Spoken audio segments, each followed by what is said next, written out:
имрӯз 20 март дари ҳамаи масҷидҳои кишвар барои намозгузорон боз карда шуд. Ин дар ҳолест ки 2 ҳафтаи қабл дари масҷидҳои кишвар барои чораҳои пешгирии коронавирус баста шуда буданд. Дар давлатҳои исломие ки бемории коронавирус хуруҷ намудааст, дар он ҷо ҳамаи масҷидҳо баста шуданд ва дар он ҷо вазъияти фавқулода эълон шудааст ва имрӯз бошад дари масҷидҳои кишвар барои намозгузорон боз карда шуд. Сайид Мукаррам Абдуқодирзода муфтии Тоҷикистон зимни суҳбат ба мо гуфт ки ба ҳамаи он овозое ки дар кишвар паҳн шуданд ба он бовар накунанд. Муфтӣ қай намуд ки ҳамаи он тавсияҳое ки вазорати тандурустӣ барои шаҳрвандон пешкаш намудааст, аз рӯи он тавсияҳо амал намоянд ва барои пешгирии коронавирус чораҳои заруриро андешанд. Сайид Мукаррам Абдуқодирзода муфтии Тоҷикистон дар вақти адои намози ҷумъа бештар атрофи коронавирус ва дубора боз шудани масҷидҳо суҳбат кард.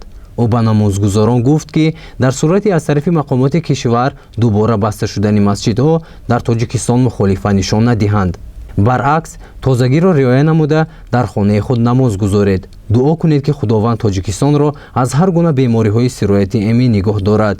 имрӯз ин вирус тамоми кишварҳои абарқудратро фаро гирифтааст. ҳатто ҳеҷ яроқ ва аслиҳаи ҷангӣ пеши онро гирифта наметавонад. инсон бояд таваккал ва такя ба Парвардигор кунад. гумони бад ва фолбини хоси ислом нест. инчунин инсон бояд тарсу набошад. аз гуноҳ ва фиреб мебояд ҳаросид. аз бемориҳои сироятӣ ҳазар кунед, гуфт муфтӣ.